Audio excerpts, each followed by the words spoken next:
حامدا ومصليا ومسلما أعوذ بالله من الشيطان الرجيم بسم الله الرحمن الرحيم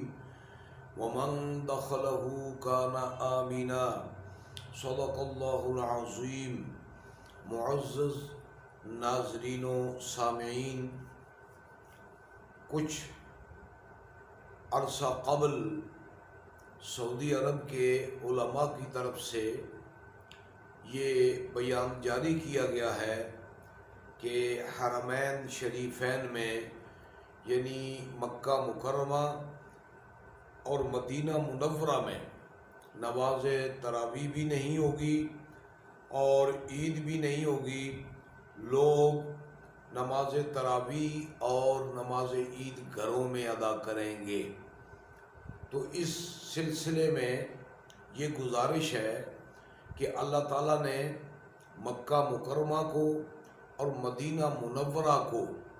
ایسا تقدس عطا فرمایا ہے کہ مکہ مکرمہ حرم الہی کہلاتا ہے اور مدینہ منورہ حرم حبیب الہی کہلاتا ہے، اور ان ہر دو مقامات کو اللہ تعالیٰ نے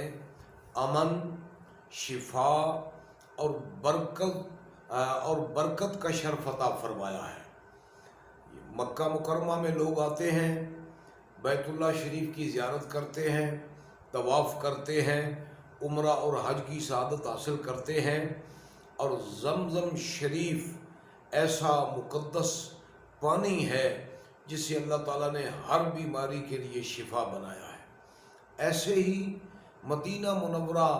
جو محبوب خدا صلی اللہ علیہ وسلم کا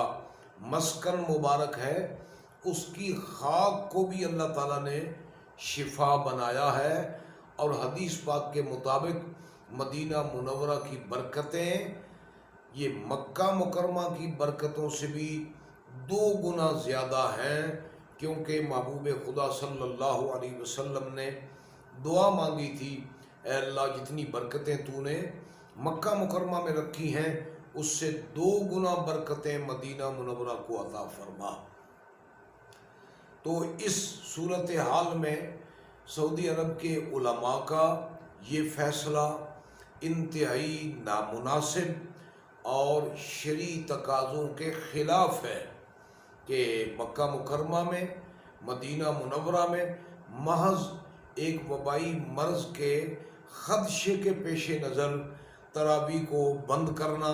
نماز عید کو بند کرنا، یہ کسی طرح مناسب نہیں ہے، بلکہ احتیاطی تدابیر کے ساتھ حرمین شریفین میں عمرہ مبارک، نماز با جماعت، نماز تراویح، نماز جمعہ اور نماز عید، ان سب پروگراموں کو جاری رہنا چاہیے، حتیٰ کہ بیت اللہ شریف کا حج مبارک بھی ضرور ہونا چاہیے، اس میں انقطاع یہ بہت نامناسب امر ہے۔ لیکن سعودی عرب میں چونکہ بادشاہت ہے، نجدی نظریات کے لوگ اس ملک پر مسلط ہیں، اور انہی کے تابع، انہی کے ہم خیال یہ علماء ہیں جنہوں نے شریعت کے تقاضوں کو پس پشت ڈالا اور اپنی مرضی کے، اور یہاں تک کہ مغرب وغیرہ کی اتباع میں ایسے فیصلے کیے جس سے شریعت کے تقاضوں کی نفی ہوئی، اور پوری دنیا کے مسلمان اس فیصلے سے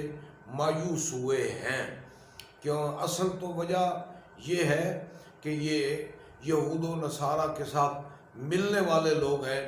اور بادشاہت کے ساتھ سعودی عرب پر مسلط ہیں۔ انہیں چاہیے تھا کہ یہ ترکی اسلامی ملک ہے، پاکستان اسلامی ملک ہے، الحمدللہ حکومت نے علماء کے ساتھ مل کر دین کے شاعر کو پورا کرنے کے لیے ایک پیکج بنا دیا حفاظتی تدبیر کے ساتھ۔ میں اس موقع پر علماء کرام بالخصوص مفتی اعظم حضرت علامہ مولانا مفتی محمد منیب الرحمن صاحب زیدہ مجدہ، صدر تنظیم المدارس اہل سنت پاکستان، اور جملہ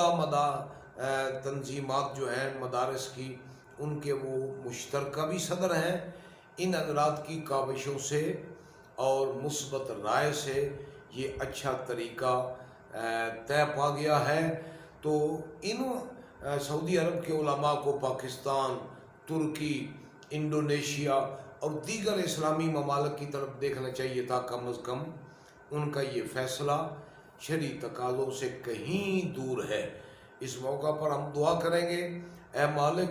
1 صدی کے قریب سے یہ نجدی نظریات کے حامل لوگ حرمین شریفین پر مسلط ہیں، ان کے تسلط سے حرمین شریفین کو آزاد فرما، بلکہ تاریخ کے اعتبار سے جس طرح پہلے ترکوں کا وہاں نظام تھا، اے اللہ اپنے فضل سے اس نظام کو دوبارہ رائج فرمانے کے اسباب پیدا فرما دے۔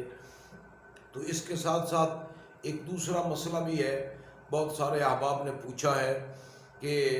حکومت کہہ رہی ہے کہ نماز با جماعت میں 2 نمازیوں کے درمیان 6 فٹ کا فاصلہ ہونا چاہیے، آیا اس سے صف قائم رہے گی یا نہ رہے گی؟ جواباً گزارش ہے،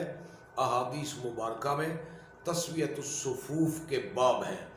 جن میں صف کا سیدھا رکھنا اور صف کے اندر خلا کو بند کرنا مذکور ہے۔ ضروری ہے کہ صف میں خلا نہ ہو اور صف سیدھی ہو، تاہم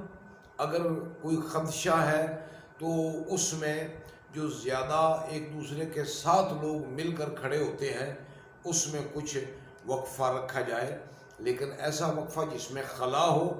یہاں سے گزرگاہ بھی بن سکتی ہو، یہ منع ہے، اس سے صف قائم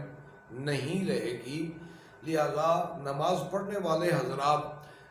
پہلے کی طرح زیادہ سخت نہ ہوں، احتیاطاً اپنے درمیان کچھ نہ کچھ فاصلہ پیدا کر لیں تاکہ حفاظتی تدبیر بھی رہے اور شرعی تقاضا بھی پورا ہو۔ میں اس پر ایک اور مثال عرض کرنا چاہتا ہوں، جیسے مسجد کے اندر جماعت ہو رہی ہو، اگلی صف مکمل ہو، پیچھے سے آنے والا اکیلا نمازی دوسری صف میں اکیلا کھڑا نہ ہو، اس کے لیے حکم یہ ہے کہ اگلی صف سے درمیان سے نمازی کو اپنے پیچھے لے آئے اور 2 آدمی صف میں کھڑے ہوں، اکیلا کھڑا نہیں ہونا چاہیے۔ اور جو اگلی صف میں خلا پیدا ہوا اس کے لیے حکم ہے کہ اطراف کے نمازی پاؤں گھسیٹ کر اس وقفے کو کسی نہ کسی طرح کور کریں۔ تو اس بنیاد پر یہ کہا جا سکتا ہے کہ صف ڈھیلی ہو، اس میں کچھ تھوڑا تھوڑا فاصلہ ہو تب بھی صف ٹھیک ہے، لیکن اتنا فاصلہ کہ گزرگاہ نظر آئے، 2-3 آدمی اس کے درمیان کھڑے ہو جائیں، اس سے صف قائم نہ رہے گی۔ لہذا اس مسئلے کو بھی پیش نظر رکھنا چاہیے کہ احتیاط کے طور پر کچھ تو وقفہ بنایا جائے، مگر اتنا نہ بنایا جائے کہ درمیان سے گزرگاہ بن جاتی ہو۔ سب حضرات جنہوں نے یہ سوالات کیے ٹیلی فون کے ذریعے سے یا ویسے، ان سب کے لیے یہ جواب عرض کر دیا گیا ہے۔ اللہ تعالی ہمیں عمل کی توفیق عطا فرمائے اور اس وبائی مصیبت سے پوری دنیا کو